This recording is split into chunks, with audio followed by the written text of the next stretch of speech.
Recording is on.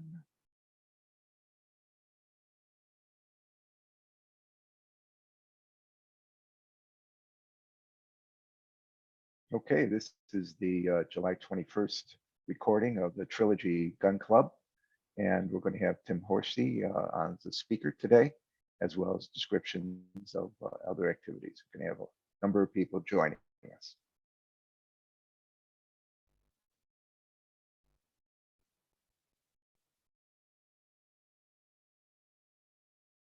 Welcome. Hey, Larry. We're going to have a number of people coming on board, so we'll just kind of sit back and wait to see who shows up. Tim, want to thank you for being on. You're welcome. Can you hear me okay? Yeah, I can hear you just fine. Great. Sounds great. You prefer Timothy or Tim? Tim, please. Okay, sure. Glad to do that. Tom, thanks for joining us. Can you hear? Make sure you can hear. We can hear you if you have a question. Thanks for setting this up, Larry. That's great, Tom. Thanks very much.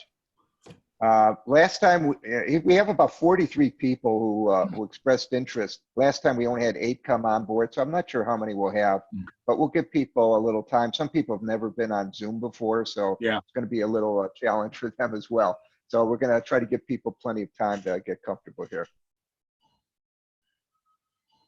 how does those PowerPoint slides, Larry, are those going to be visible like on the side of the screen? Or It'll be right. It'll be the full screen. Okay.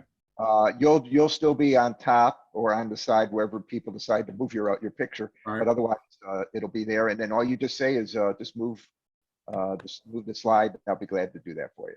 Okay, great.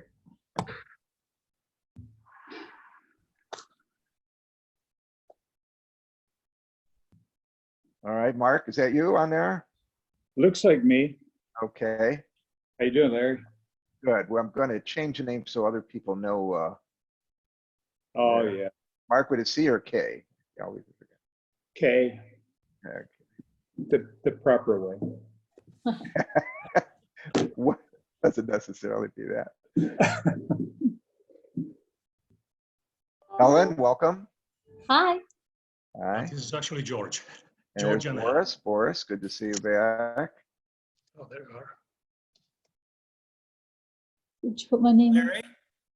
Yeah, Okay, I'm on then? you're all set. Yeah, yeah. I'm just continuing. That's amazing. I didn't think it would come on that fast.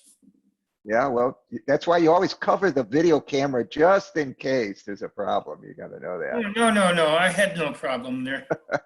Okay. Let me get full screen here. There we Okay. go. Okay. Now Uh, I see Helen Pasta's name. Is Helen going to join us, or who's on the screen? Who's on the screen there? This is George. George. Helen is- Okay. Helen? If I'm going to put your name there as well, George, if that's okay. Okay, thanks. And if Helen wants to do that, she's welcome to join. Larry? Yeah. Yeah, Larry, go ahead, Boris. is that a picture behind you or is that an actual landscape? No, Zoom allows you to have a variety of virtual backgrounds, and so I can be anywhere I want. So you know, if I get Hey, Mike. the water, I could be on a beach, you know, and when I talk to my grandchildren, I have a friend over here who's on my shoulder, be in the aquarium, or I could be studious, you know. There you go. Okay, so whatever They use works. the Today Show. Yeah, I got different landscapes that work, but I actually like the aquarium myself, but I tried to put sharks in the middle there. That doesn't work. So I'm going to stay in the desert if that's okay. I guess let me take my glasses off. It works for me. I found you can create your own background. Well, you can put your kids on both sides, your dog, whatever works for you. Yeah, it's fun. I'm glad you I joined got us. a picture of my kitchen here. Oh, well, that works good. That works good. I try to keep it so I don't have the fan, so there's no propeller on top of my head. But we'll see how that works. We'll give people some time to get on board. Okay. And so now, by the way, if you want to see everyone, there is in the right corner, there is something that says gallery view, and it's a bunch of dots. If you click that, you see everybody who's on the session. There we go. Right, gallery view. And you I- can I move, see it. you can move people around. You can adjust it as, you could put Yeah. it just on the side. On the bottom where it says participants, if you click that, you can see everybody. So we've got about 8 here. Mm-hmm. So I see Jay Oh. Rowan. Jay, do you have a camera or are you just calling in today? Don't hear from Jay. Okay. He's- Yeah. He's very bashful. That's okay. Some people don't like to use the camera at all. I know sometimes I just block it out and just have a picture up there. So that's fine. I always say I have a face for radio. Yeah, you can do that as well. Do that. Put it when you're when you got There we all, go. you probably have black hair, Tim. Is that right? I All did, black? yeah. And then all it took was having triplets, and then suddenly Oh. they Well, quite quickly. Yeah. Yeah, but you I still- had a red and brown beard, so that I have some old fraternity brothers who keep sending me Grecian formula, and they say keep trying it, it'll come back. Never And tried. I'm tempted to do that. I really am. I'll be- Maybe if we started doing that at the beginning, but now that'd be sort of an abrupt change that I think people might pick up on, you know? Well, it was interesting you say that. When we were moving here to Trilogy, I thought maybe that's the time. Color my hair, shave the beard, New have a folks, whole there you new go. life. But I with moving and everything, I just haven't had time. There you But, go. as my wife tells me, I don't have any filters anymore. So if I want to do it, I'll show up one day at the pool with no one's gonna know who the hell I There am. you go. God bless. It'll be fun. All right, we're gonna give people just a few more minutes because we have some other people coming later. My colleague Bruce is in transit. I don't know if he's gonna make it or not, but we'll see how that works out. Hmm. And as I said, we had some other people from last time, I don't know, doing it. I'm recording this session so that anybody who can't be on it can then watch it later on if they'd like to. Is that okay, Okay. Tim? Absolutely. You bet. Okay, great. Doesn't bother me. We'll see what we can do. We'll work around. Mhm. All right, so again, I'll wait till about Only 5 got 7, 8 people here. Yeah, that's about what we had last time. So, not everybody remembers to put it on their calendar. Some people don't get to use it. Maybe they're having dinner now. We could change the times if people think we should do it later in the evening or on weekends. Some of the people, I had one of these with one of my old fraternity brothers, and we ended up doing it on a weekend around 3 o'clock. So more people can participate. Just do whatever works out for us. Mhm. Yeah. Yeah. All right. Well, Tim, I don't want to take up too much more of your time. So why don't we get started? This is the unofficial Trilogy Gun Club, or at least some of the members here. We're pleased to have Tim Forshey, an attorney locally, to participate and give us some guidance as well as answer questions. And Tim's got some set of slides, but Tim, I don't know if you want to introduce yourself while I just set this up, and then we can go. Sure, yeah. As Larry said, my name's Tim Forshey. I'm an attorney here in the Valley. I've been an attorney for about 31, 32 years. I was a prosecutor in Champaign County, Illinois for 2 years before I moved to Arizona. I still am a judge pro tem in the city of Scottsdale and now in the city of Mirage, so out you guys neck of the woods. Been doing that for about 14 years. I was a captain on the armed sheriff's posse for, I guess, 11 years while we still had a sheriff's posse. That's my contact information. If anybody ever needs to reach me, or if you have a question you want to ask offline or something, that's my 24/7 contact number. You can text me there, or you can email me at the email address on the bottom there. Perfect. So I always point out that because I'm a judge and I was a part-time cop and a prosecutor, so that means I've literally arrested people, transported them to jail, prosecuted them, sentenced them, and defended them. So I've probably done it all wrong, but I can certainly bluff my way through the criminal justice system a little bit. Also, I've been a competitive shooter for going on, I guess, coming up on close to 40 years now. So I would really encourage you guys to look into IDPA or USPSA types of competition as a gun club. That'd be a great experience for you guys to take up, because it's a lot of fun, but it's really good training for self-defense. Of all the things I've done all these years, it's by far one of the most beneficial things. So I would. Where can you do that, Tim? Well, for you guys, the closest places would be Ben Avery and Cowtown up on Carefree Highway. They have matches there pretty much. Let's see, Cowtown has a match Tuesday night and Wednesday night, and then there's a match every weekend at Cowtown, and at Ben Avery it's every Thursday night, and then they have weekend matches as well. So within very close driving distance of you guys, you can probably shoot 3 to 5 matches every single week. And would encourage you to just jot down the acronyms IDPA and USPSA. IDPA is International Defensive Pistol Association. USPSA is United States Practical Shooting Association. If you put a .org behind those acronyms, those are the websites, and they'll give you, videos of people shooting and the list of equipment that you need and local places where you can shoot the matches, and just basically all the information you could ask for is going to be on those websites. But seriously, addictively fun and some of the best training that you're going to get for self-defense. They're really, really good endeavors. Thank you. You want to try the next screen, Larry? Okay. Yeah, this is just my credentials that I just went through. Okay. I'm on the board of directors of the United States Concealed Carry Association and the International Law Enforcement Firearms Instructors Association and the Arizona State Rifle and Pistol Association. So I'm pretty heavily involved with all those organizations as well. Anytime you guys have questions, please pipe up, but I've got a PowerPoint that I do for my CCW class that I've been teaching for 24 years. And I took about, maybe a fourth or a fifth of the slides from that presentation to present to you guys. So I can go through those and just sort of jabber, or I can field questions. So please speak up if you guys see any of this stuff that prompts a question. Okay. Larry, if you want to click this down, there you go. For me, guys, a lot of self-defense and, being safe in this crazy world that we find ourselves now boils down to these 3 rules. A gun behind left at home is a fun hobby, but it doesn't do anything to protect your friend or your family or your loved ones. You've got to have a gun with you. So to me, these 3 rules will guide you through that whole process and keep you safe. And as you can read on the screen, concealment, common sense, and courtesy. If you keep your gun concealed, that's the first step. There's 2 huge reasons you want to keep your gun concealed: tactically and legally.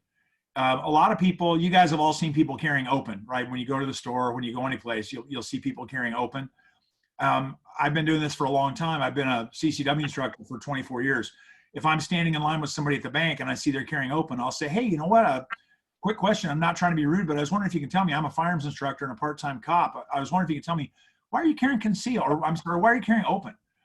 And a lot of them will say F off. And the ones that don't will say, usually they'll say, well, I'm carrying it open so that people see I have a gun, so they'll leave me alone. And I say, oh, that's interesting. And I just shut up, because that just basically tells me what an idiot they are. If you think about this way, guys, 25% of all police officers in the United States who are killed in line of duty are killed with their own firearm. Right. Letting people know that you carry a gun does not dissuade them from giving you crap. In fact, it attracts the very people that you should be the most afraid of. It makes you a target. So you never carry open. You always carry concealed. What about legally? Even if you're not worried about tactics, if you're not worried about somebody getting the jump on you or getting your gun from you, what about legality? If I see Larry carrying a gun out in public, and I despise guns, I despise gun owners, I hate the NRA, my niece was killed in a shooting in Florida, I hate all of you crazy people. What's to keep me from calling the police, describing Larry's gun, giving them Larry's driver's license number or license plate number, and telling them that Larry just cursed me out and pointed a gun at me in the parking lot of the Walmart? And the answer is nothing will keep that from happening.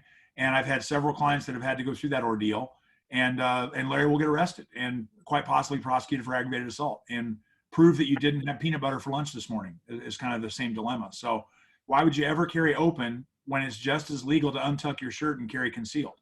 Mm-hmm. And that brings up one other point, which is the definition of concealment. Larry, I think you can go to the next slide if you want. I think I have those down there. So concealment my definition of concealment is not that people can't see your gun. It's that no one knows you have a gun. So it's not just the way you move and make sure that your shirt covers your gun. It's the way when you walk through a doorway that your gun doesn't bump the edge of the door and give it away visually, or audibly. When you hug someone, they feel your gun. When you reach for the dog food on the top shelf of Target, your shirt pops up and people can see your gun. When you reach for your wallet in your right rear pocket, you accidentally sweep your shirt back and show people you have a gun. So move your wallet to your left rear pocket. There's just a lot of things you need to start doing in order to make sure that no one knows you have a gun. And the beautiful payoff there is that if no one knows you have a gun, it is completely impossible to get in trouble because you have a gun. So it's, to me, concealment is something that's underrated. People really need to focus on that and go to great pains to make sure that no one knows you have a gun. It's just the only smart way to do it. And then the next one, Larry, if you want to kick the slide, the next one is common sense, which is basically don't do stupid stuff with your gun. John Farnham, I don't know if any of you guys have heard of John Farnham. He's one of my favorite instructors I've taken classes with. He's been around a long time. And he puts it the way on the screen here: don't do stupid shit, hang around with stupid people, or go to stupid places. If you can remember those rules, you're going to find that you're probably not going to ever need a gun. I mean, most of the time when we were in our 20s, we didn't follow those rules so well. It's a lot easier to do in my 50s than it was in my 20s. But again, there's only one, as it says there, there's only one way to stop a bullet that you fired, and that way really is not a good way. So I always ask myself, what will my mom think if she saw me doing this? More relevantly, what will a judge think if he or she sees me doing this? Don't do it. It's really a better idea to just not get in trouble in the first place rather than to try to get out of trouble. The mantra of any appropriately smart married man, I think. So, focus on that. How can we keep you out of trouble in the first place? Lastly is courtesy. And by that, I can't overstate that. If you're going to have a gun, if you're going to carry a gun in public, for God's sakes, you have to be polite to people. You cannot get into arguments. Arguments lead to fights. Fights lead to violence. Violence with weapons leads to caskets and long prison sentences. Was that parking space that guy stole from you really worth that? Even if you hire a good lawyer and we end up, we get your bond reduced and you're only in jail for 3 months, and after only $200,000 of legal fees, I get you acquitted. That was your retirement. That was most of the equity in your house. You lost your relationship with your spouse because they're frustrated with what way and over a parking space. What? I mean, just you can't do that. So when somebody wrongs you, instead of pointing out that they wronged you and getting your hackles up, apologize to them for being overweight and for having a bitchy spouse, and then offer to pay for their parking space. Under your breath, go ahead and pray that they get the world's largest hemorrhoid that night, right? I mean, I'm not suggesting that we're not human beings. What I'm suggesting is there's no reason to let somebody else know that you're upset and, flip them off or yell at them or honk at them. Just don't do that. It starts arguments. Arguments lead to fights, and fights lead to life-altering consequences. So don't do that. You guys probably all know the statute, but 13405 is the self-defense statute. And it's actually a pretty good statute. I've read it thousands of times. I've read it to juries probably dozens of times. And it's well written. But I guess the question I always have for folks is, do you really think you can memorize this statute and have it in the front of your brain and be able to go through it clause by clause by clause as someone is coming at you with a baseball bat or a machete? Because I know I won't. It's just too voluminous. There's too much there. So what I always tell people is write that statutory citation down and Google that and print it off on your printer, and then put that in your materials from, even if you want to call what we're doing right now a class, save that documentation to show that, you had an hour or two long consult with an attorney on July 21st of 2020. And that was one of the things we talked about was A.R.S. 13405. That's something that could really help you with a jury someday if God forbid you find yourself there. So, but to me, this is too much. It's just too much for the brain to take in and memorize. So I break it down into a 3-part test, which is the next slide, Larry. 3 things must be true in order for you to legally use lethal force. There must be a threat to a human being. Can't be an animal or a property. It has to be to a human being. The person that made that threat has to have the ability, or at least the apparent ability, to deliver on the threat. So if a quadriplegic threatens to beat you to death, you're probably not justified in using lethal force to stop that quadriplegic. Yes, they made a threat, but they were not able to deliver on the threat to any obvious degree. So that wouldn't be enough. And then the last requirement is opportunity. It has to be an immediate threat. Give me your wallet right now, or I'm going to go home and get a shotgun and come back and blow your head off. And it's about 40 minutes each way with traffic. That's not an immediate threat. It has to be an immediate threat. How do we define immediate? We don't. A jury does 18 months from now. So, if you have some doubt that 12 strangers will agree with your definition of immediate, then it's probably not immediate. Why do we carry handguns when they're so very, very anemic? Handguns do not stop fights well at all, unlike what you see in Hollywood. I've shot 2 different white-tailed deers in my career as a hunter, and I'm not that big of a hunter, but I've hit 2 white-tailed deers in the heart with a high-powered rifle, only to watch the 175-pound mammal deer take off running for 50 yards or 100 yards. Handguns have 1/10 of the power of hunting rifles. They don't stop fights the way they do in Hollywood. So why do we carry handguns? And again, one of my favorite instructors, Clint Smith, he says the reason you carry a handgun is to fight your way back to your long gun and keep the bad guys' heads down while you're doing so. That's the only reason you carry a handgun. In Arizona, it is legal, in fact, to carry long guns in public, but not very popular, and it tends to get people in a lot of trouble. So even though it's legal, I would not suggest that you take your AR-15 the next time you go to Safeway. That's why we carry handguns, because nobody's going to know I have a handgun. In Arizona, if you start the fight, you lose the right to legally end the fight. That's a statute a lot of people don't know exists. If I curse you and push you and you respond with a knife and I have to shoot you to save my life, I'm going to spend the rest of my life in prison. Because even though you came at me with a knife, I started the fight. And of course, the moral of the story, which I always preach to people, is don't start fights. You're always wrong. You're always the fat jerk. And you apologize to the people that should be apologizing to you, and you do not start fights. Your use of lethal force is your absolute last resort. Somebody's going to die if I don't use my gun now. Do I have options before then, before it gets that out of control? Can I run? Can I get a locked door between me and the bad guy? Can I not go out in my front yard like those people in St. Louis? If you have options, exercise those options. Your last resort is your firearm, not your first. You can't intervene on behalf of a third party. You can use lethal force to defend a third party, and the but really boils down to, do you really know what's going on? If you walk around the corner and you see a man stabbing a woman who's kneeling at his feet in the grass, clutching pants legs, and you can inescapably hear the sound of the knife going through her rib cage, and you see arterial blood spray, and you hear her shrieks of anguish, and you see the man just repeatedly stabbing her, and you've got your gun. What are you going to do? Would any of you shoot to stop that assault, to stop that one from being stabbed to death? Would any of you shoot? That's a hard question. It's a tough By the question. way, according to the FBI, you have 1.5 seconds to make up your mind.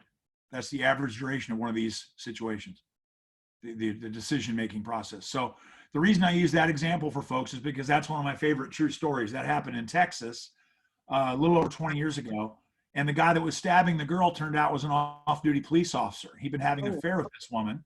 He broke up with her, and she wouldn't take no for an answer. And just like that movie Fatal Attraction, she jumped out of the bushes as he got home that night and wrapped her arms around his neck and tried to get him to take her upstairs to bed. And he wouldn't do that. He tossed her to the ground and said, "Leave me alone. And by the way, you just violated your order of protection. So I hope you have an excuse for the police when they get here. I'm going in to call the police now." And he turned his back to walk into his apartment to call the police. And she attacked him with a butcher knife and stabbed him about 7 times, one of which went through his right lung, and he had a pneumothorax as a result of that. He was bigger and stronger than her. He was able to wrestle a knife away from her. He turns to Gwen to call the EMTs to get him to the hospital. And according to all the witnesses, she still hadn't given up. She comes running at him from behind, slides into the grass next to him, pops up on her knees and starts clutching at his pants legs, which a lot of people think that was some desperate plea for mercy. But what it actually was she was trying to get to his ankle gun that he had on the inside of his left ankle. And she was going to kill him with his own gun. And the only thing he had in his hand to get her off of his gun was the knife that she had just stabbed him with that was coated in his blood. And he used that knife to start stabbing her to keep her off of his gun, just as a good Samaritan CCW came around the corner and shot him and killed him, which is a true story. I always tell that story because it's exactly the opposite of what you think it is, and it's a true story that I didn't make up. So anytime that you find yourself in a situation like that where you've walked in the middle of it, you really better ask yourself, do I know enough here to make a fatal decision? And oftentimes we won't. So even though it's legal, it's fraught with problems. So be aware of that. As I said, if you miss the first 40 minutes of the movie, are you going to bet your life on who the bad guy is and who the good guy is? Because I'm not going to. It's something you better take to heart.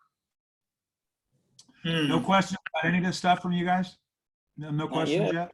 So Okay. far, good sense. What's that, ma'am? I said, so far, you're making good sense. Oh, okay, great. Defensive property. A lot of people get confused on this, and we've seen a lot of this in recent days with the news that we've been reading. Very commonly, people keep asking about this couple in St. Louis that went out on their front porch brandishing firearms in response to a mob. In Arizona and in most states, well, I will say this, in every state in the U.S., you're not allowed to use lethal force to defend property only. Okay, it is absolutely verboten. It's a black or a white. You can't ever use lethal force to protect property. You can, however, threaten to use lethal force to defend property only in the state of Arizona and in many other states. That's perfectly legal. It's also very stupid. So every time somebody, and I've probably been asked 20 times in the last 2 weeks, what do you think about this couple in St. Louis? My response is, from everything that I've read and seen, I believe what they did was legal. I also believe it was very, very stupid. I would have never stepped out of my home, which, if you know much about their home from this story, it was essentially a fortress. It was a several $1 million home with that was very well built. I would have never stepped out of that home. I would have been peering out of a window with a rifle in my hand, and if I saw somebody firing a gun at my house, I would have shot them. If I saw somebody lighting a Molotov cocktail getting ready to throw at my house, I would have shot them. But nobody would have ever seen me. Nobody would have ever seen my gun. That's a tactical mistake. As we've seen, it's certainly a legal mistake.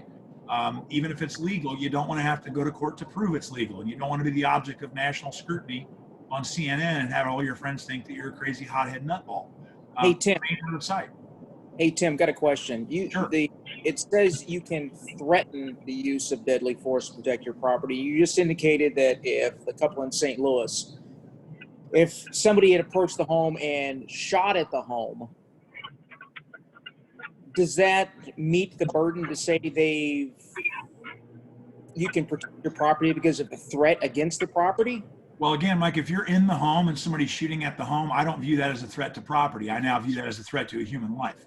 Okay, As fair you enough. probably know, most modern ammunition will pierce the wall of most homes. Pretty much any rifle will pretty much pierce the wall of pretty much any home.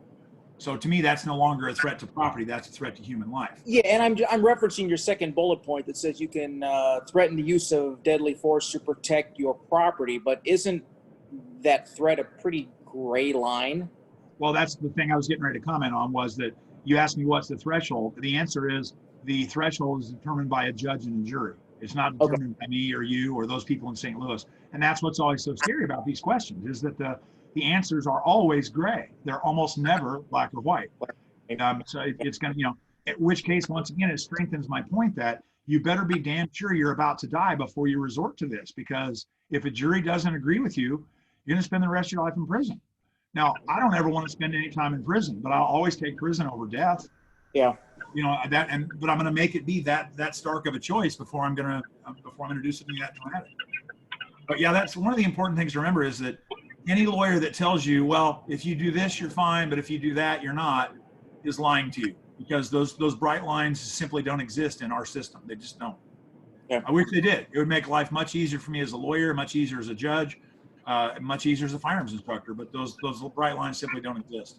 Okay, Much good, as we wish they would. So I don't know, were any of you guys ever told? I grew up on a small farm in downstate Illinois, and my dad would tell me every time that he and my mom would go out for dinner somewhere, he would tell me I was the oldest kid. You know where the shotgun is, son? Yes or no, the shotgun is. If you have to shoot somebody, make sure you drag them on the porch before you call the sheriff. Was anybody told that besides me? Yeah. I was told that. One of those Yeah. wonderful urban myths. Yeah. An urban myth. That's some of the worst advice I ever got from my dad. That's something that's arguably completely legal. Let's make sure we completely make it illegal. I mean, that's just really, really dumb. Let's not do that.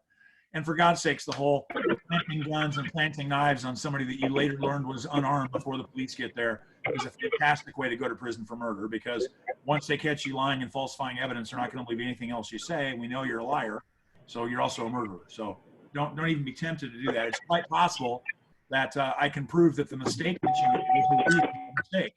And if it was a reasonable mistake, the law is supposed to give you the benefit of the doubt there, and you'll get out of trouble.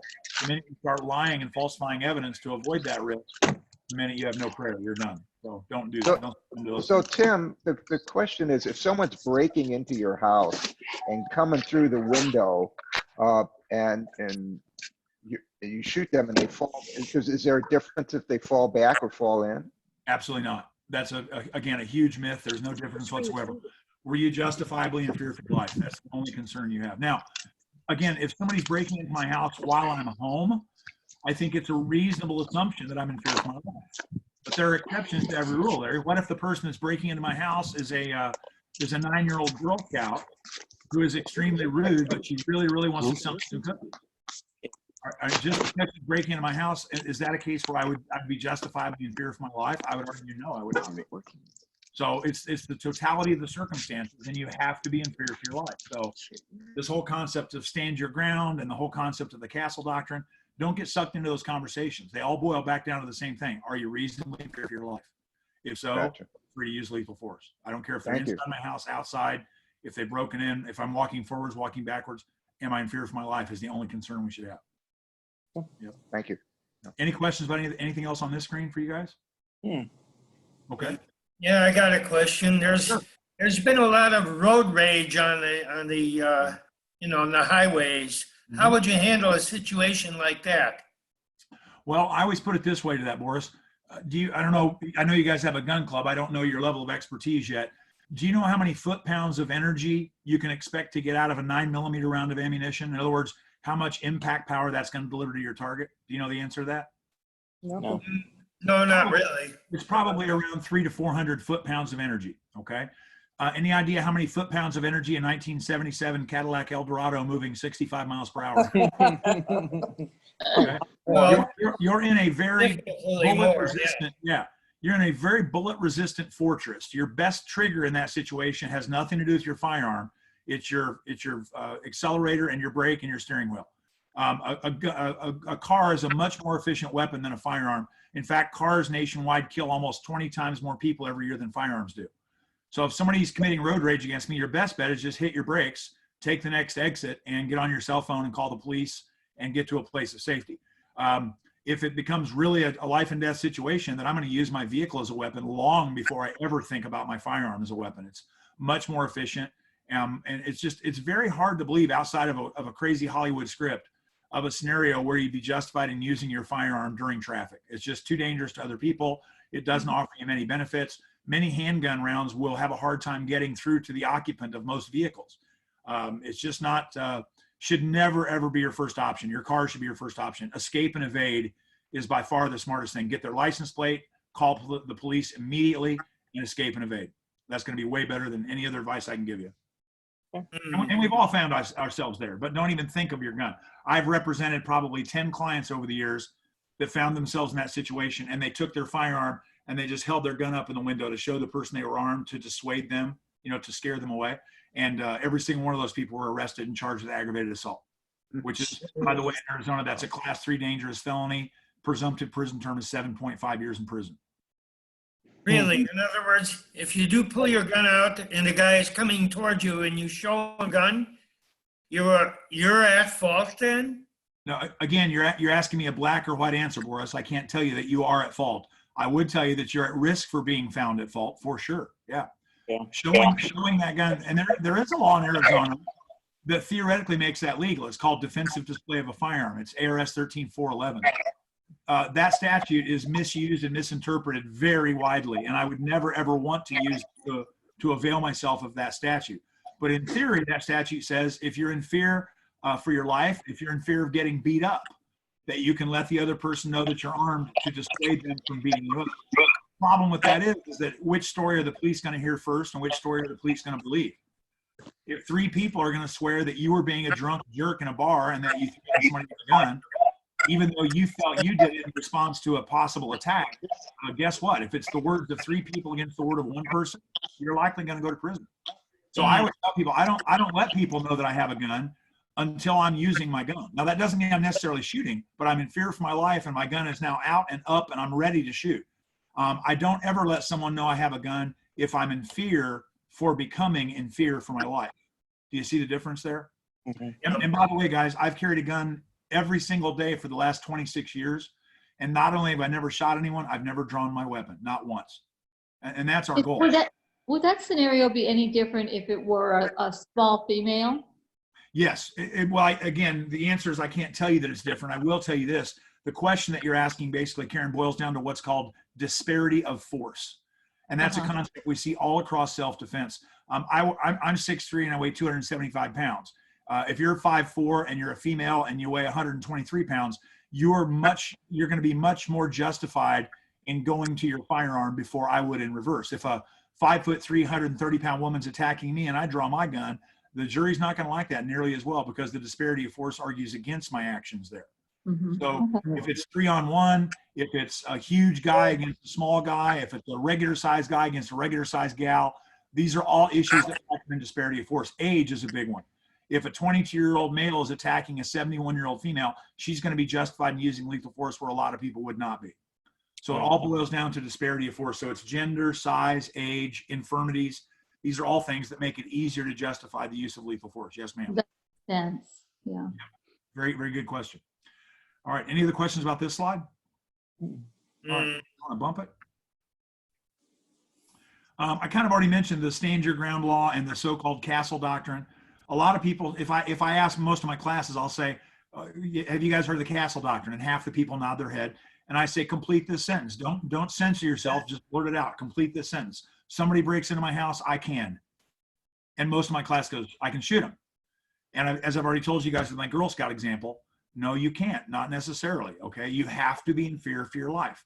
The same thing with the stand your ground law. The stand your ground law simply says that you do not have to retreat in order to use lethal force. And that's true. In Arizona, you do not have to retreat before you can legally use lethal force. But what is the best thing you can probably do 98.7% of the time? Retreat. Retreat. We call it the Nike defense. It works really well. I've done it twice, and it worked fantastic both times. Both times the other person got arrested. Once they went to jail, once they went to prison. My gun was never mentioned. My gun was never drawn. It wasn't in the police report. When I testified in court, nobody asked me about a gun because my gun was not part of the incident. And the Nike defense worked splendidly well. But the stand your ground law, basically, the people that think it's a horrible law think that you must be ordered by law to retreat before you can use lethal force. And that's a horrible doctrine to me because, for instance, my second cousin who has severe cerebral palsy, who's confined to a wheelchair, tell me how many wheel rotations in reverse you're comfortable with his wheels making before he can draw a gun when 3 guys with knives are threatening his life. It's insane. I always want to retreat. I always want you guys to retreat. I don't ever want any of us to be required to retreat. That's not a good situation. So, and again, the castle doctrine and the stand your ground law have both largely been inserted into the national conversation by anti-gun media outlets like NBC with what they did with the Trayvon Martin, George Zimmerman situation. Don't fall for it. It has nothing, whether you're walking backwards or forwards, whether you're in your house or out of your house, inevitably, it always is going to boil down to, were you in fear for your life? And if so, you're legally justified in using lethal force. Don't make it any more complicated and controversial than it needs to be. Okay. That's really all we probably need off of this screen. Yes, Boris, you have a question? Yeah, I just thought of another one. Okay. You're in your car, you're driving, and you're carrying a concealed weapon, and a police car pulls you over for a broken taillight or whatever. How would you handle that? I've had that happen 10 times since 1994. I was carrying a gun every single time. Only one of those 10 times did the officer ask me if I had a weapon in the car. Okay. The law is very clear. If the officer asks you if you have a weapon in the vehicle, you are legally required to tell them you have a weapon in the vehicle. The best way to do that would be with your interior light on if it's dark, with your windows down if it's dark, with your hands both on the steering wheel, in a very polite, respectful voice. Say, officer, yes, sir, I do have a gun in the vehicle. It's on my right hip, sir. I also have a CCW permit in my left wallet pocket, sir. What would you like me to do first? And then you're going to follow their advice. Most cops, what I find, Boris, is, and again, 90% of the time I've been stopped, literally 9 times out of 10, the police officer doesn't even bother to ask if you have a weapon in the car. And if you think about it, that makes sense. Because if a police officer asks one of us, very upstanding, law-abiding person with no criminal record, we have a CCW permit, we passed an FBI background check, we submitted our fingerprints. If that officer asks one of us if we have a gun in the car, and we do, we're going to honestly answer their question, and we are posing no danger to that officer at all. And we all agree? Yes. Right. Let's go to the other end of the spectrum. A mass murdering cop murderer has been driving across the country. He's murdered 6 cops in the last 3 days. And a police officer pulls that guy over for his taillight being out. And the police officer asks that guy, sir, do you have any guns in the vehicle this evening? What's that guy going to say? No. No guns here, officer. And the minute the cop turns around, he's going to shoot him in the back of the head. Yeah. Can we all agree that's pretty much both ends of the spectrum? Yeah. And can we all agree that the officer's not going to be any safer in either situation if they ask if you have a gun in the car?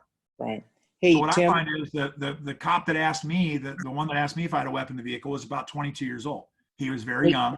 He was just past his field training exercises, and he, for some reason, thought it made him safer if he asked me if I had a gun. And I answered him, yes, sir, I sure do. It's in my right hip. It's on my right hip, and I have another one in my console safe locked in right here. and I have an AR-15 locked in the safe underneath my rear seat. And he said, wow, that's the same number of guns I've got in my car. And I said, I know, isn't that weird? I didn't tell him I was a part-time cop. The point is his next phrase was very telling. He said, well, how about this? How about if you leave your guns where they are and I'll leave my gun where it is? And I said, that sounds like a swimming idea, sir. But it gets back to the point, then why did you bother to ask me? Yeah. It didn't make him any safer. But the law is very clear. If you're asked, you must tell. My advice would be very, very strong. If you're not asked, do not volunteer it. That's Because what my next question was. I could give you 50 horror stories where my client offered that information without being asked and it went really bad. And I can only give you one horror story where the person didn't volunteer it and later wished they had. It's one of those things. If the cop's concerned about whether you have a gun in your car, they're going to ask you.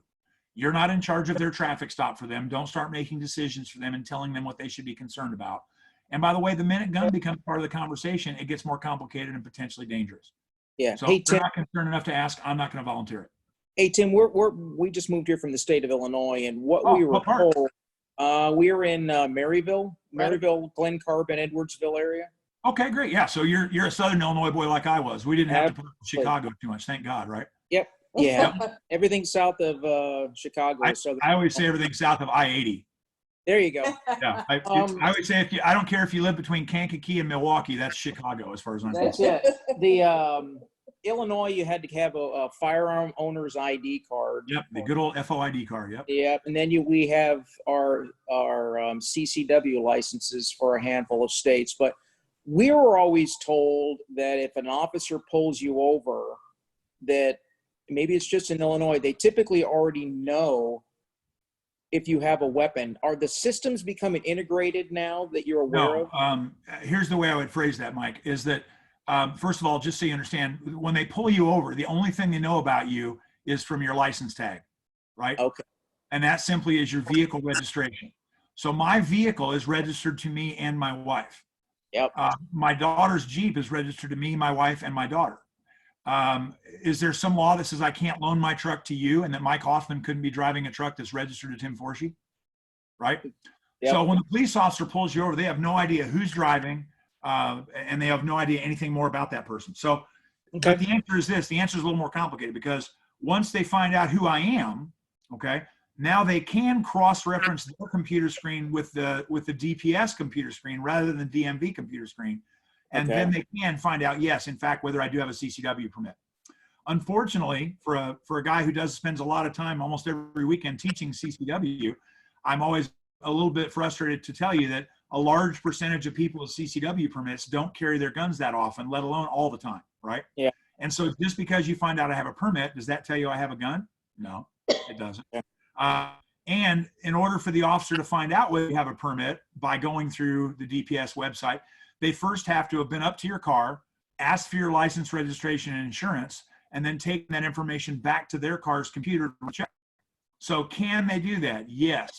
But let's be honest, if they're inclined to do that, what have they almost undoubtedly already done? They've already asked you if you had a gun, right? Yeah. So, point. and again, I don't know if Illinois does it the same. I haven't been back to Illinois in many years. I don't know if they do it the same or not, but I tend to suspect they do it the same because, again, when they pull your car over, all they know is who the registered owner is. That's the only thing they can possibly know. They don't know who's driving the car. It could be, a loaner, blah, blah, blah. It's hard to tell. Okay. Thank you. You bet, absolutely. Do you Okay, have- one personally question. I'm sorry. Sorry for interrupting. That's okay. Okay, I'm pulled over by a policeman and I don't have my weapon with me, but I do carry my CCW permit in my wallet. And Okay. if he asks me if I have a weapon in the car and I say, no, sir, I don't, but I do have a permit. Is that correct? I wouldn't even bother. I wouldn't bother telling them that, Boris, because it's no longer relevant to the traffic stop. If they ask you if you have a gun in the vehicle and you don't, your answer is no, sir, I don't. I mean, why tell them you have a CCW permit? Are you also going to tell them that you have your Elks Club card in your wallet as well and your AAA card? That's not really relevant. Yeah. Yeah. Great information. Did somebody else have a question? I thought. Yeah, Karen, did you have a question? I did, but I forgot it. That's the story of my life right there, Karen. All right, Larry. Almost, as I told you guys earlier, almost everything that we're talking about is going to be a shade of gray because it's determined by a judge or a jury. Here's a few black and whites. These are absolute statements that I'll always stand by. Oh, You geez, never just- ever shoot to kill. Were any of you guys or gals taught by your parents or your uncle or the know-it-all that hung out at the barbershop when you were in high school? I got shoot to kill. If you ever have to shoot somebody, make sure they don't get up. You shoot to kill. I was told that. Anybody else? Yep. Yeah. Send her Okay. mask. Whoever told you that was basically telling you to commit murder. If you're shooting someone with the intention of killing them, you're committing murder. There's no other way to put it. So you never ever shoot to kill. You always shoot to stop. You're trying to stop a threat. I didn't want to shoot him. I certainly didn't want to kill him, but I had to stop him. He had a knife to my daughter's throat. I had no choice. I had to stop him. He's the one that made the decision that made these events happen, not me. So you always shoot to stop. You never shoot to kill. Unlike Hollywood, you never fire warning shots. You never shoot out the tires. These things are always illegal. A warning shot is lethal force.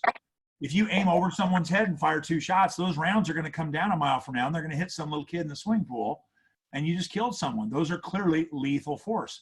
When can you use lethal force? When you're in fear for a human life. If you fired warning shots, you were not in fear for a human life. You were in fear for becoming in fear for a human life. Warning shots are always illegal, no exceptions. Also, you can never shoot to wound. Very controversial right now. You see all these stories where the 4 white police officers shot the 16-year-old black man when they repeatedly told him to drop the knife, and he didn't drop the knife, and he advanced on them. And then the CNN reporter says that he was shot 24 times. No, he was shot 4 times each by 6 cops. He wasn't shot 24 times. And that happened in less than 7/10 of a second as he advanced on them with a knife after being told to drop the knife 11 times. And then people will say, well, why didn't they shoot him in the legs? In fact, if you guys follow this, about 10 days ago, Joe Biden made that statement in a press conference. Why don't we train our police to shoot unarmed people in the legs? I was when I heard that, I was like, did you really go to Yale Law School? I mean, that's the dumbest thing I've ever heard in my life. First of all, why are you shooting anybody who's unarmed, Joe? And second of all, are you aware of the fact that it's 100% of the time illegal to aim at someone's legs to take them down? That's a shoot to wound situation. If you shoot the knife out of their hand, if you shoot them in the kneecap, then what will any prosecutor be able to easily prove to a jury you are not experiencing? You are not in fear for your life. If you're in fear for your life, you don't aim at somebody's ankle or knee or the knife in their hand. You aim at the center of their chest and you pull the trigger as fast as you can. Otherwise, you weren't in fear for your life. So by definition, it is illegal to shoot someone intending to merely wound them. It is not illegal to wound someone. If you shoot someone to stop them, especially with a handgun, according to FBI data, there's a 90% chance that you'll hit them and wound them and they won't die. It is not illegal to wound someone. It's illegal to shoot someone intending to merely wound them. You guys all see the clear difference there. A lot of folks don't. It all boils down to intent. It all boils down to intent. If you're aiming at the chest and you because of the adrenaline and the shakes and the fear, if you pull your shot down and hit him in the right knee, that's perfectly legal. If you target the right knee, it is absolutely illegal 100% of the time. You never shoot to wound. If you do shoot somebody in the pelvic girdle, that is I don't know if you guys know, but the chest is often referred to by shooting instructors as the A zone. The head is usually referred to as the B zone, and the pelvic girdle is referred to as the C zone.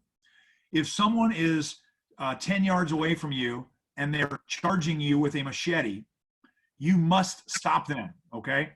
If you use a handgun and you shoot them in the chest, even if you get 2 shots into their heart, there's a very strong chance they will take 4 more steps and decapitate you, okay? Just like that deer I told you that I hit in the heart. It kept running for 80 yards.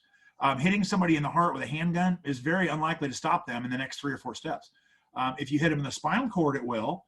But the spinal cord is about the same diameter as their little finger right in the middle of their chest. There's a strong chance you're not going to hit the spinal cord. If you bring your aim up and hit them in the face, hit them in the brain, that will definitely stop the fight. The problem is, unlike when we practice on the range, when you try to shoot somebody in the head, they're not standing perfectly motionless like that target on the range.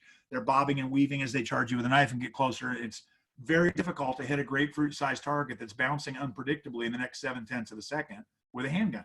So what I always tell people, and what a lot of instructors tell people is, if they have a contact weapon like a knife or a club, rather than trying to hope you hit the spinal cord or hope you hit the brain, how about if you just lower your sights, aim at the belt buckle, and fire as fast as you can. What happens if you get 4 or 5 shots fired off in 1 second, which is quite doable, and you hit them in the pelvic girdle? And the answer is you'll probably break their pelvis. If you break their pelvis, what happens to them? They can't They walk. go down. To the ground. The human body cannot ambulate with a broken pelvis. It can't support its own weight. If they have a contact weapon like a knife or a club, you just stop the attack. If they have a gun or a crossbow, you're simply going to get shot from the ground. That won't help you a bit. But if they have a contact weapon, like most muggers do, then that pelvic girdle shot is something I want you to know about. At least have that arrow in your quiver of options. Okay. Wow. Any questions about any of those absolutes, those black and whites? All right. Larry, where's our next slide at? Anybody in here a little bit nervous about carrying a gun in public? So we're going to opt for pepper spray or tasers instead? Nope. No, don't. The press is very fond of calling these non-lethal. You know, pepper spray is non-lethal and tasers are non-lethal. We saw this shooting that happened in Atlanta 3 weeks ago, and everybody's screaming about this murdering racist officer because the guy only had a taser in his hand. That's not lethal. Yes, it is. Tasers are lethal. Pepper spray is lethal. If you spray a severe asthmatic in the face with pepper spray, they're going to drown in their own mucus in about 9 minutes. And there's no force on earth that's going to stop that from happening. Mm-hmm. If you tase somebody that has a pre-existing heart condition and opiates on board, they're going to have a massive heart attack. If you tase somebody and there's nobody there to catch them and they fall to the pavement and strike their head on a curb, they are going to die from a closed head injury. Tasers are lethal. Pepper spray is lethal. It's just less lethal than firearms. As civilians, when are we legally justified in using less lethal force? And the answer is, of course, when we're in fear for our life. So you can only legally use pepper spray or tasers or batons or anything like that when you're in fear for your life. And if you're in fear for your life, do you want to close on somebody? Do you want to close the distance on somebody who's trying to kill you with a knife to use your aerosolized can of seasoning and try to get them in the eyeballs and stop them? I mean, that sounds like a suicide mission to me.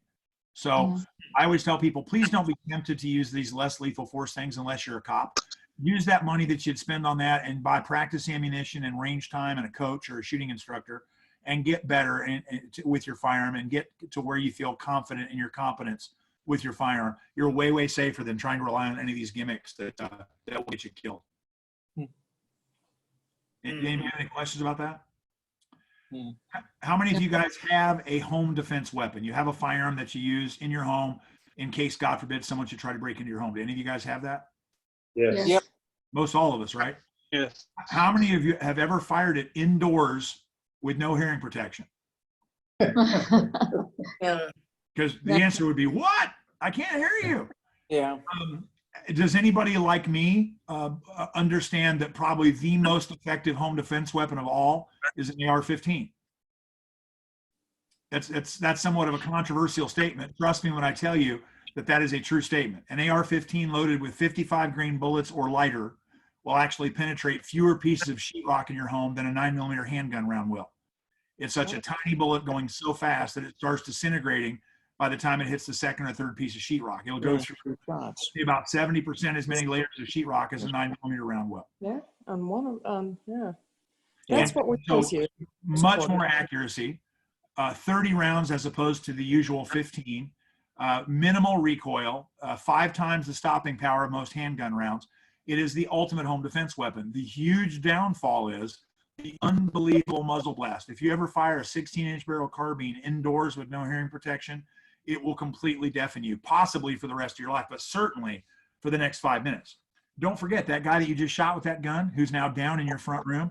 If you're completely deaf and disoriented from that gunshot, can you hear his colleague moving around in your kitchen behind your refrigerator? Can you hear your grandkids in the far end of the house screaming about the guy who's coming through their screen?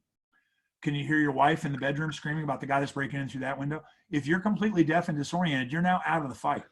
And that could be life-ending. That could be a very, very bad mistake. So if you guys if you've taken heart to any of what I've been talking about here, I would strongly encourage you to acquire a suppressor, AKA a silencer, for your home defense weapon or weapons, because now it's the sound of a hand clap and you don't lose any of your senses. You don't use your hearing or your balance. You're still in the fight. You're able to hear the rest of your family members yelling. When the cops show up in 6 minutes and scream, drop the weapon, instead of turning to the cops and screaming, what? Which is a great way to get shot to death by an armed police officer, you're going to know what's going on. You won't be disoriented. You're not deaf. So a lot of people think that it's much more difficult to legally acquire silencers than it is. It's actually quite easy. If you can pass the background check for a CCW permit, you can certainly pass the background check for a suppressor. So I would strongly encourage you to look into that. That's something that most people don't talk about. I'm a big believer. Anybody have any questions about that? Yes, sir. Yes.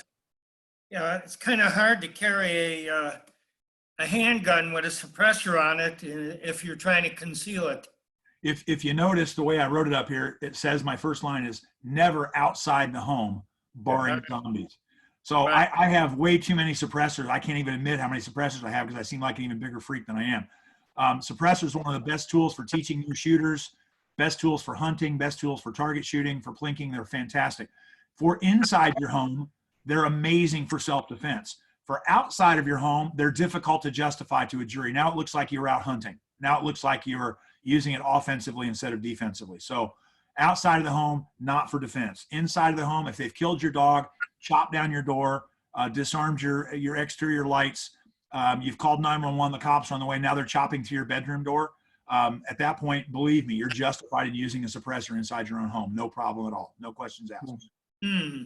But outside of your home, much more difficult to justify. Okay? But for that gun that you keep in that quick access safe on your nightstand at night, I hope you have a flashlight attached to it, and I hope you have a suppressor attached to it, because that makes it much easier for you to successfully defend your family and yourself than anything else. Nope and nope. Yeah. Well, those are something, you know, these are all things we're always trying to make ourselves safer. So Yep. never too late. Next slide, Larry. I got asked about this already. We kind of already covered this. If police officers have contact with you, Sorry. there's going to be two different ways the cops will have contact with you: non-emergency and emergency. Don't forget, every time you encounter a police officer, particularly during a traffic stop, they're scared for their life. 52% of all cops are killed in routine traffic stops with no warning. So all cops know this. Consequently, they're quite nervous, oftentimes quite rude, you know, short-tempered. Just understand that's how it works. That's just, they'll be nicer in a few moments once they ascertain that you're a good guy. Keep your hands where they can see them. Do not put your hands out the side window like this or interlock your fingers on top of your head like this, because that tells them you've gone through many felony stops. And that's not a message you want to send to the officers either. Just keep your hands on the wheel, like I said. How many of you guys keep your registration and insurance documentation in your glove box? Yeah, I do. Starting tonight, don't do that, Boris. Take it out of your glove box, put it up on your sun visor with a paper clip. When you reach towards your glove box, every cop knows that according to the Phoenix Fire Department, 70% of the vehicles in the valley have guns in them. 70%. And probably half of those people keep their guns in the glove box, and cops know that. So let's just keep the glove box out of your traffic stop. We don't even want to have to discuss it. We don't want to reach towards it, because that makes cops nervous and that makes crazy things more likely to happen. So let's just take that out of the equation by putting your registration insurance on your sun visor. I think that's really good advice, and it's free. It doesn't cost anything to do it. Next slide. And the next slide after this. So the officer pulls you over speeding. We already covered this. If they ask you, you tell them. If they don't ask you, do not volunteer it. Okay. So we covered this slide already. So next slide. And the next slide after this.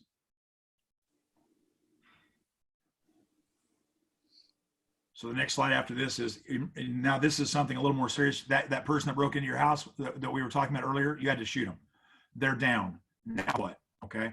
Well, first of all, don't think about that then. Think about that now. What would I do if I ever had to shoot an intruder? Who would I call? Who would I not call?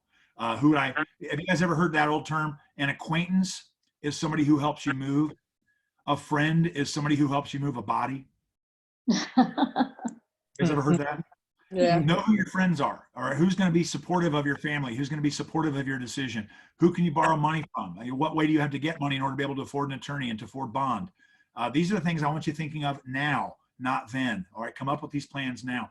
I also do not want you to call 911. If you call 911, your voice is on that 911 tape, and the jury will hear that at your trial. There is no Fifth Amendment protection for that 911 call. I cannot begin to tell you the horror stories of the clients that I've heard say things on that tape that we would have paid $1 million for the jury not to hear, and the jury heard it. Okay. If you've got a significant other, a spouse, a child, a grandchild, a neighbor kid, have somebody else call 911 on your behalf. Do not call on your own behalf. It's almost always easy to do. So always try to have somebody call for you. If my wife is freaking out and cursing and saying horrible things, or if my wife says he fired 12 shots, and the evidence later reveals I only fired 6 shots, my attorney can very politely impeach my wife's credibility without it impeaching my credibility. Well, ladies and gentlemen, Mrs. Forshey wasn't even in the same room when her husband fired those shots. Of course she was confused about it. But if I blurt something like that out, do you guys see how that's going to destroy my case right there? So don't you call 911. Also, don't forget, 6 minutes from now, when the police show up and they come through your door and they scream, drop the weapon, and you scream, it's okay, I'm the homeowner, and you turn towards them with your gun, you're going to be shot to death by the cops. That's just how it works. These are the rules of engagement. So understand this before it happens to you, okay? Any questions about that, about a deadly force situation? When the police show up, how do you deal with the police? They're at your house now. If somebody broke into your home at 3 a.m. and your alarm went off and your dog is dead, in my experience, and I've been to the scene of about 15 fatal shootings, in my experience, it's unlikely you'll be arrested. I'd say it's maybe 35, 40% likely you'll be arrested. You'll definitely be detained and questioned, but it's quite possible you won't be arrested. The big advice I'm going to give you, though, is, and this is not just some lawyer trying to drum up business, is shut up. Okay? The Fifth Amendment says you have the right to remain silent. Every single client that I've ever represented had the right to remain silent. Guess what percentage of them had the ability to remain silent? Yeah, very few. Shut up. I'd rather you spend 4 hours in a holding cell than 4 decades in a prison cell just because you couldn't shut up and stop the verbal diarrhea. So just say, I was in fear for my life, and I don't want to say anything more until I have my attorney present. You've got to invoke your right to counsel. The minute you do, they'll stop questioning you. Until you do, they'll keep questioning you, I promise. So very simple. Shut up and ask for a lawyer. When they ask you to surrender your firearm, do you recommend you do so? I would very strongly hope, Karen, that you're not standing there with your gun in your hand when the cops arrive. That's a great way to get it. So I'm going to tell the dispatcher, when, please send the police, or I'm going to tell my wife to tell the dispatcher, please send the police and the paramedics. My husband is 6'3", 275. He's wearing a white t-shirt and a pair of gray boxers. When the police arrive, he's going to put the gun on the ground and he'll have his hands in the air. If you have a holster, which most of us won't be wearing a holster at 3 a.m. If you have a holster, just reholster your firearm. Okay, that's a very safe way to keep control of that gun without losing control of it. Just reholster it. But if you're standing there with a gun in your hand when the cops show up, there's a strong chance you're going to get shot. So know that in advance, again, and come up with a plan. The gun is unloaded. The magazine's next to it. It's on the carpet by that door right there. But Don't unload your gun too soon, because you might not know that the guy you just shot has an accomplice that's in your house, right? Don't unload it too soon. But I would strongly recommend that you do not have a gun in your hand when the police come through that front door. That's a great way to die. Mental conditioning, most important thing to know, guys, about guns and self-defense and safety is this right here. It's not your gun. It's not your holster. It's not your ammunition. It's not your tactics. It's your mindset, okay? If you pay attention to the environment that you're in, you'll never need your gun. You'll see trouble coming before it can get close enough to harm you, and you'll avoid it. And here's what the really cool thing is. As you see that potential problem, as you see that guy that's clearly not a sheep coming towards you, and you don't know if he's a sheepdog or a wolf, you're going to see him, you're going to spot him as either a sheepdog or a wolf, and you're going to make a conscious choice to avoid that person, right? Here's the even cooler part. What are they going to do in turn? Avoid you. They're going to avoid you. They see that you're a predator as well. They're going to avoid you. Do you guys see why I've never needed to draw my gun in 26 years of daily carry? Pay attention to what's going on around you. Be in condition yellow at all times, unless you're in your own home. Be in condition yellow, okay? Condition orange is when you see something while you're in yellow that raises your heightness of awareness. It's like, I'm in the mall, it's 115 degrees in July, and I see a kid come walking into the mall wearing obviously a fake beard and a black trench coat. It's 115 degrees and the trench coat's zippered all the way up. Something's up with that. Now, do I draw my gun and shoot him? Well, of course not. It could be some stupid punk kid that thinks it's funny to wear a trench coat. But can we all agree that that's a heightened situation? There's something up with this. So what I'm going to do is I'm going to look for a safe area to observe him from, hopefully from around the corner of a concrete pillar, to scope out what he's doing. If I see him draw a shotgun, I will either get out of the mall with my family, or I may have to engage the threat with my firearm. But I have a plan already in my mind. What do I do if this guy starts shooting people? Well, here's what I'm going to do, okay? I've already come up with a plan while I was in condition yellow flowing through orange, that if it gets to condition red and he draws a firearm, now I have a plan already, and I'm going to carry out that plan. And guess what? I'm going to survive. If you click it one more time, Larry, I think we got one more color code on there. Condition black. Condition black is when you simply cannot deal with the situation. You panic, you freeze, you lay on the ground, you poop yourself, and you pray. Okay.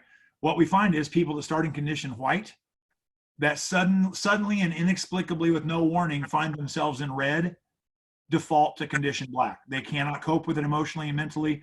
They just punch out, lay on the ground, and pray. And those people are victims. They get killed. Okay.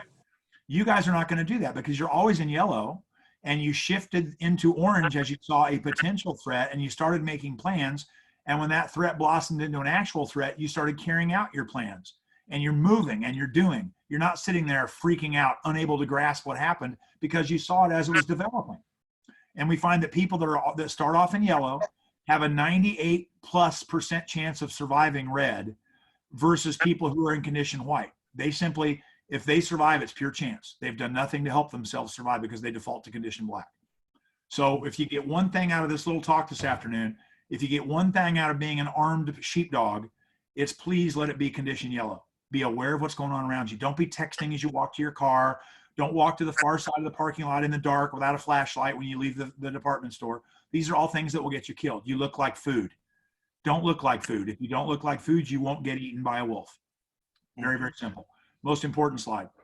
And then real quickly, let's talk about adrenaline, and then I'll just answer any questions you guys have. You all know what adrenaline is. You know, we all have some gray in our hair. We've all experienced some adrenaline. Adrenaline makes you a better warrior. It increases your alertness, your strength, your speed. It sensitizes you to pain. It makes you better able to fight successfully. That's why we have adrenaline. That's why Maker has wired adrenaline into us. It's a good thing. But if you click one more slide, Larry, there's downsides to adrenaline that a lot of us don't have much experience dealing with. Short-term loss of fine motor skills. You get the shakes. You vomit. You void your bowel. You void your bladder. You start babbling incoherent speech. These are all very well documented side effects of adrenaline. Okay. And even fewer people are aware of the psychological effects of adrenaline. Auditory exclusion. You don't hear. You look, basically, as a primate that hunts with our eyes, the minute our brain goes back to the primordial ooze of adrenaline, our ears get shut down. We simply don't get any auditory input. You're deaf. For all intents and purposes, you're deaf. What's it do to your vision? You completely lose your peripheral vision, and you get unbelievably acute distance vision. They equate it to looking through a pair of 8X binoculars. You can see things you could never, ever possibly see with regular eyesight under the effect of adrenaline. And then lastly, there's a psychological phenomenon known as tachypsychia, which is basically time distortion. Have any of you guys ever been like in a life-threatening situation, maybe a near-miss car crash, and everything around you went into slow motion? Slow motion, yeah. About 1/3 of adults have experienced that. I experienced it when I was a senior in high school, and I'll never forget it. And they estimate that your brain is processing information about 8 times more efficiently under the effect of adrenaline than it does normally. And what that does is the way your brain compensates for that is everything else slows down to about 1/8 normal speed. Okay. Now, why am I just wasting your time telling you all this stuff? Well, what if you're in that shooting in your house and the police show up and you say to yourself, this couldn't have been more clear cut. I was in my home, my alarm went off, the guy killed my dog, there's glass all over my floor, my alarm's going off still. It's very clear he broke into my home and I was defending my family. I don't want to spend $30,000 on a lawyer. Officer, I'm happy to answer your questions. Go ahead. And the officer's going to ask you how many shots you fired. And you're going to say 4. I'm sure I fired 4. Great. And the officer's going to say, how long did this entire situation last from the time he started his charge till you fired your last shot? And you're going to say 30 to 40 seconds. And the officer's going to go, great. How far away was he from you when he started his charge? And you're going to say, oh my God, he was in my face. I'm going to say 3 yards, maybe 4 yards. And the officer's going to charge you with murder and take you into custody because your next door across the street neighbor's Ring doorbell video clearly shows with the muzzle flash through your front window, you firing 16 rounds, reloading, and firing 14 more. And the entire thing took 3.7 seconds on a stopwatch. And when they get a tape measure out, he was actually 28 yards away from you, not 3. Because adrenaline has made you into the world's worst liar. You would pass every polygraph in the world for every answer you gave, and every answer you gave is completely wrong because of the effects of adrenaline on your own brain. So when I say shut up and don't talk to the cops, it's not just me trying to drum up business. It's your own physiology you should be listening to.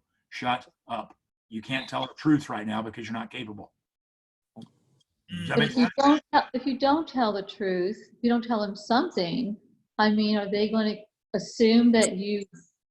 They might, Karen. They might. But you know what? You guys might know this. You might not know this. Again, I'm very heavily involved with law enforcement.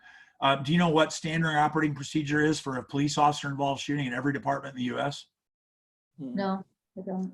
They won't let you give a statement until you have calmed down, had a chance to meet with your lawyer, had a chance to meet with your union rep, taken a shower to wash the poop out of your pants, and had a cup of coffee.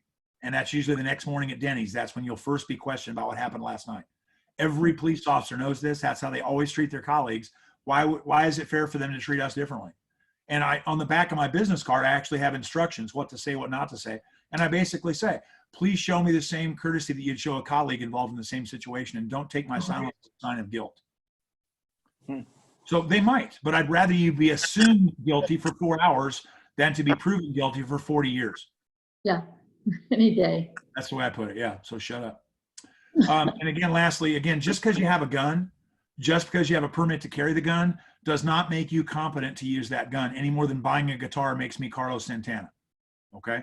You've got to get good instruction from a good instructor, and you've got to practice. You probably should be going to the range at least once, and better 2 or 3 times per month, just to keep the rust from setting in, just to know what you're doing. And it doesn't take a huge commitment. You can go to the range with 50 rounds of ammunition and do about 7 minutes worth of drills and leave the range, and you'll be one of the best prepared shooters out there. People think I'm making this up, but again, I'm a law enforcement instructor as well. If you take 1 or 2 classes, maybe spend 1 or 2 hours with a private coach, and maybe come shoot 1 or 2 matches with me. People think I'm making this up. I'm not making this up. You'll be a more competent shooter than 80% of the police officers in the United States.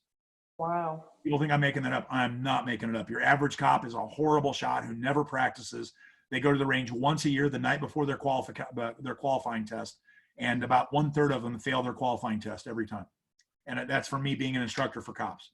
Hey, Tim. One of those little things that it doesn't take much practice to be good enough. So practice. Yes, somebody had a question. So what is the benefit of it's an open carry state, correct, Arizona? Uh-huh. So the benefit of having a CCW permit, it's enormous. Okay, from the legality standpoint, the defensive standpoint, where would that be? All of those. There are basically 6 advantages to having a permit that you don't get without a permit. The first is the thing you just said. It makes you far more bulletproof in our criminal justice system. Okay. I didn't even have to have a permit, but I went and got a permit, and I got training to go along with that permit. In fact, I took the old 8-hour class that Arizona used to require when they last cared enough to have a requirement. And I did pass the shooting qualification, and I did pass a written exam on the material that was on the test. I think the jury's going to like that better than you just didn't think you needed any training. Yeah. No, I sure will. I've had cops not arrest people when they found out that my client had a permit. I've had prosecutors dismiss the case or give me a better plea bargain when they find out my client had a permit. I've had judges grant or deny motions in limine, and I've had 2 different juries in my career tell me at the end of the trial, we hated your client, we hated what your client did, and we didn't think your client should have shot that guy. But once you put that CCW instructor on the stand and basically taught us a mini CCW class, we believe that your client did what the state of Arizona told them they were supposed to do, even though we didn't agree with it. And we felt that we had no choice but to acquit him as a result. So just having that permit gives you a layer of insulation that you can't get any other way. So that's in my opinion, that's the most important one. The next important reason is reciprocity. If you don't have an Arizona permit, there are about 6 or 8 states you can legally carry concealed in. If you do have an Arizona permit, there are about 38 states you can legally carry concealed in. That opens up by 600% your environment in the world where you can legally carry. That's big. If you don't have a permit, you can't ever carry a gun in a park. If you have a permit, you can carry a gun in any park. If you don't have a permit, you can never carry a gun into a bar or a restaurant that serves alcohol. If you do have a permit and the gun's concealed and there's no alcohol in your system and there's no gun sign posted, then you can take your gun into any bar or restaurant where alcohol is being served. You don't have to pass a NICS background check the next time you buy a gun if you have a permit. That's not that big a deal if you don't buy very many guns, but I buy way too many guns. And if I wasted 20 minutes 40 times a year when I buy guns, I just lost 2 work days right there. So that saves me that time. If your name is John Smith, good luck walking out of a gun store with a gun. You're never going to pass. You're always going to be delayed every time you buy a gun because of how many John Smiths have felonies in the NICS system. And then lastly, believe it or not, the Navajo Nation now, as of last November, recognizes CCW permits and allows you to carry concealed on the Navajo reservation. Most of us probably don't spend much time there, but if you're ever driving through or going to the home dances up there, That's a nice benefit that you can legally carry concealed res if you have a permit. If you don't have a permit, you never can. So the two big ones there for me are the added insulation in the legal system and the reciprocity expansion. But those other ones are nice levels of nice layers of icing on a nice cake, I think. So I think you're pretty dumb if you carry a gun in the 5th largest city in the U.S. without availing yourself of a permit. I would strongly suggest if you don't have one, you get one. I want to thanks a lot, Tim. I don't want to pleasure. take up more and more of your time, but let's kind of go around the table. As you can tell, I hate talking about this stuff. So Yeah, this has been a real problem. Boris, why don't you hold on a second? Let me see other people. Tom, do you have any questions for Tim? Hold on a second. his audio is off. I can see his mute button. Yeah. Tom, you're on. Do you have a question? If so, give me a thumbs up. If not, give me a thumbs down. I'm good. Thank you. My Thank you. pleasure. Tim. Great. Okay. My pleasure. Thanks. Okay. Mark, Karen, question? Yeah, I have a question regarding that example where you're in a mall and somebody has a gun out and he starts shooting. I've been told that the last thing you want to do is try to confront that person because you could be construed as a shooter. You certainly could. And what we call blue on blue shootings are unfortunately too frequent. So that's very true. I guess my point would be, Mark, is again, it would be my absolute last resort, right? Can I get me and my family out of the mall and away from the melee? That's my choice. What if I'm right in the middle of it though? What if he's 4 feet away from me? What if he just shot Karen and I'm standing here with my gun in my hand? You're going to do what you have to do to survive. Then you need to take proper steps to minimize the chances that a responding police officer, or even more likely another CCW permit holder, will shoot you, okay? And that means hands in the air, I'm a good guy, or you can even say police, we'll deal with the consequences of that later. We don't want you to get shot. But I'm only going to use my gun when it's my last resort to save my life, the life of someone I care about, maybe a stranger's life. I can't tell you for sure that that's really true, but maybe. But you're right. You raise a really good point that you should be aware of. Blue on blue shooting is very common, sadly. So, you know, have that in the back of your mind. Yeah. Great question. George, you have any questions? No, I don't. But thank you. My pleasure. Thank you. Mike, any other questions? No, that's it. Wonderful presentation. Thanks. Great. Bruce, how about you? What if I shoot my wife? Do I have to drag her back in the house? Bruce, it sounds like you need me on retainer, brother. Let's not do that. Yeah, we'll have to work on that. Dick, any questions? No, not right now. I apologize for being late. I just got back to town. Is this recorded so that we can pick it up, the whole thing later on? Yeah, I have it all recorded. I'll send everybody in the club a link that you could listen to it and hear Tim's expertise one more time. Yeah. More question. Or lack thereof. One more question. Boris? If you guys have any other questions, again, Larry's got my email and my cell phone. Feel free to contact me. Boris, go ahead. You had the last question. There are several establishments that have a sign on the door that no guns are allowed. Isn't that an invitation to a bad guy coming in? Most definitely. You put your finger on one of my biggest. In fact, I don't call them no gun signs. I call them murder signs. Has anybody ever heard of Professor John Lott, L-O-T-T? Do you guys know who he is? No. You need to Google him. He's one of my heroes. He's done an immense amount of research on this, Boris, and the FBI has tracked the data for mass shootings going back to 1960. So literally for 60 years, they've tracked mass shootings. They define a mass shooting as 3 or more people who are killed outside of any of those 3 or more people's homes, okay? And we all know some famous mass shootings in recent years, but if you think about it, that's 3 kids that get involved in a drug deal and they shoot each other in a parking lot of a school. That's a mass shooting. They've actually tracked all of the mass shootings for the last 60 years. Guess how many mass shootings occurred at a location where it was legal for civilians to be armed? Probably none. 2 out of hundreds and hundreds of mass shootings. 2. It's all of the wolves choose to pick on sheep that they know to be unarmed with no sheepdogs around. So they always seek out these no gun areas. Putting a murder sign on the front door is very, very dangerous for all the occupants. So I try hard not to go to those places. And I'll tell you, with the exceptions of schools and federal buildings, I would encourage you guys to carry concealed when you go into a hardware store that has a no gun sign or a mall that has a no gun sign. Did I just tell you to break the law? No, because here's the thing. You cannot be arrested for criminal trespass unless they ask you to leave and you refuse to leave. And none of us are that stupid. You're going to be concealed. No one's going to know you have a gun. If the wind blows your shirt open and they see your gun, they're going to ask you to leave and you're going to politely apologize and leave. You have not committed any crime there. So why wouldn't we all risk that? I mean, I've been carrying a gun all these years. Never once have I had anybody spot my gun in a mall, ever. Does John I've Lott, always got a gun if I need one.